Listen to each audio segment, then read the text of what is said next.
Je m'appelle Amina, j'ai 17 ans, j'habite à Aulnay-sous-Bois, dans le 93. Je suis lycéenne, voilà ma vie là pour l'instant. Je me suis sentie directement concernée en fait par le sujet parce que du coup mes grands-parents ils sont issus de l'immigration et forcément ça a eu un impact sur mes parents, tu vois. Et l'impact qu'il y a eu sur mes parents, ça a eu sur moi. Le fait de rendre hommage aussi à mes grands-parents, ma famille, tout ça. Enlever les clichés aussi, parce qu'il y a beaucoup de clichés, on parle d'immigration, on va directement sur les clichés en mode les gens ils sont un peu bêtes, ils savent pas parler, ils n'ont pas de valeur, tout ça. Du coup, c'est le moment d'en parler et de passer de beaux messages. Ce qu'il faut savoir déjà, je vais introduire le truc, mes grands-parents, ils sont nés en Algérie, dans un village grave paumé, ça s'appelle Ain Youssef, je sais pas si vous connaissez.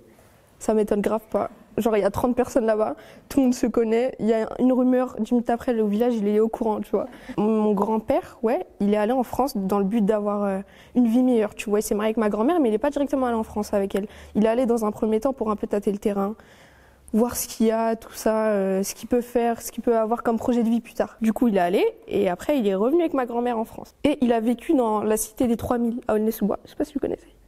Une cité incroyable, franchement, j'ai pas vécu là-bas, hein. Moi j'ai toujours grandi dans un pavillon, mais chaque fois j'y vais, c'est incroyable, genre les gens ils viennent me voir, ah t'es pas la fille de, non, la fille de, je les connais même pas. Du coup ils ont grandi là-bas avec du coup ma mère et mes oncles, et après ils se sont installés dans un pavillon aussi également Aulnay-sous-Bois, mais pas dans le quartier nord, dans le quartier sud, tu vois, où il y a que les pavillons, tu sais, une zone un peu plus détendue, pas dans les cités. Et c'est là où, avec toute ma famille, ma mère, mes cousins, mes cousines, on a grandi, on a fait toute notre enfance là-bas. Cette maison, elle est incroyable, il y a plein de souvenirs. Mon grand-père, il avait une passion pour le jardinage, tu vois. Il a un grand potager, genre un grand terrain. Et là-bas, il faisait grave son jardinage, vraiment. Et moi, ce que j'aimais faire avec mon cousin, qui a à peu près le même âge que moi, c'est qu'à chaque fois qu'il allait jardiner, on allait le voir et tout, parce qu'on s'intéressait trop à ça, on aimait trop, ça nous relaxait, on était des enfants. Et c'était les seules fois où on était calme, tu vois, avec lui. Du coup, on y va. Et dans son jardin, il y a beaucoup d'orties, vraiment beaucoup d'orties. Et nous, on est bêtes, tu vois, on a de la crotte de nez qui coule, on a 7 ans, frère, on sait même pas parler. On tombe dans les orties. Et ce qu'il faisait mon grand-père, c'est qu'à chaque fois qu'on se blessait avec ses feuilles et tout, il prenait plein d'herbes et tout, plein de trucs. Et je sais pas, il les écrasait, il faisait une sorte de potion et tout, il les mettait sur nos blessures. Et tu sais, c'est ce genre de truc, genre, tu sais, maintenant, je suis grave capable de le faire sur mes enfants plus tard si j'en ai, je sais pas. Mon grand-père, c'est la figure paternelle de la famille, il est strict, il remet, je sais pas, il crie à tout le monde quand ça va pas, il est très strict. Mais non, en fait, genre, mon grand-père, il a toujours été gentil avec moi, jamais de ma vie, il m'a crié dessus quand j'étais petite, il était trop doux. Tu sais, c'est ce genre de petits gestes, quand tu le vois, tu te dis, mais en fait, tu sais, ça ressemble pas à ce qu'on m'a dit, en fait. Tu sais, ma mère et mes oncles, ils m'ont toujours dit, ouais, ton grand-père, il était très strict avec nous quand on était jeunes, il voulait toujours qu'on réussisse à l'école, il nous criait dessus souvent, mais en fait, ça ressemble pas à ce qu'on m'a raconté. Mon grand-père, il me faisait des flans tous les mercredis, il me venait chercher à l'école en vélo et tout, Tu sais, il était pas forcément là à dire, ouais, à montrer son amour et tout envers ses petits-enfants et ses enfants, il était pas là à dire, ouais, je t'aime, Mais tu sais, ça se voyait du coup. Et ça détend sur nous un peu, tu vois. Après, je sais pas si c'est péjoratif le fait de pas exprimer ses sentiments. Mais en tout cas, ça détend sur nous. Moi, je l'ai perdu à genre 13 ans, un truc comme ça. Du coup, j'ai pas eu le temps d'avoir la même manière de penser que maintenant. Du coup, mais si je devrais lui passer un message, c'est vraiment merci beaucoup pour les flancs sur ce que tu as fait et tes potions magiques. Et tout ce que tu nous as tout ce que tu nous as transmis comme valeur. Et franchement, je t'aime. Je l'ai jamais dit de ma vie, mais je l'aime trop. Je pense que le plus grand sacrifice qu'ils ont fait, ça a commencé depuis le début, tu vois, quand ils sont partis d'Algérie.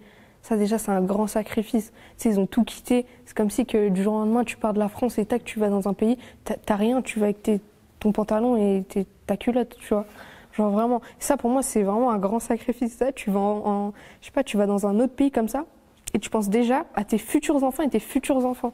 T'as vu? Ça, c'est un gros sacrifice. Même moi, je sais pas si je l'aurais fait. Tu vois? Et ça commence de là. Après, ma mère, toute sa vie, elle a fait des sacrifices pour nous. Pour moi, les sacrifices, c'est pas forcément des grandes choses. C'est le fait de partager son Kinder avec c'est un truc de ouf. Elle a su m'élever toute seule, tu vois. Elle a su s'occuper de moi toute seule avec 3 enfants. Ça, c'est de grands sacrifices. Jusqu'à maintenant, elle en fait des sacrifices, ma mère. Tous les jours, H24. Même quand elle dort, elle rêve de sacrifices, je pense.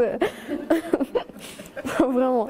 Genre, s'il pouvait aller au paradis directement, ce serait incroyable. Genre, vraiment. Je pense que sur Terre, t'as rien à apporter à... Tout est matérialiste, en vrai. Si tu veux apporter quelque chose à quelqu'un, c'est forcément matérialiste. Si tu es là, tu lui permets l'accès au paradis, c'est déjà un truc de ouf. Faut pas avoir des a priori et une image péjoratif sur l'immigration forcément, parce qu'en vrai l'immigration elle a apporté beaucoup.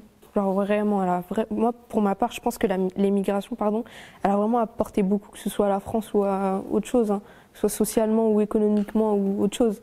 Du coup, essayez de vous renseigner. Bah, du coup, regardez cette vidéo, continuez à regarder et on va vous apprendre. Du coup, et renseignez-vous, tenez-vous au courant, restez vraiment avec vos proches. Si vous voulez leur dire des trucs, dites-leur, parce que faites pas la même erreur que moi. Moi, j'ai perdu mes grands-parents genre à 14 ans, et à 14 ans, j'étais trop pudique pour leur dire que je les aimais. Du coup, vous aurez plus l'occasion de le faire. Dites-leur. Je t'ai dit, je vais stresser, je vais le faire. Waouh, j'ai adoré.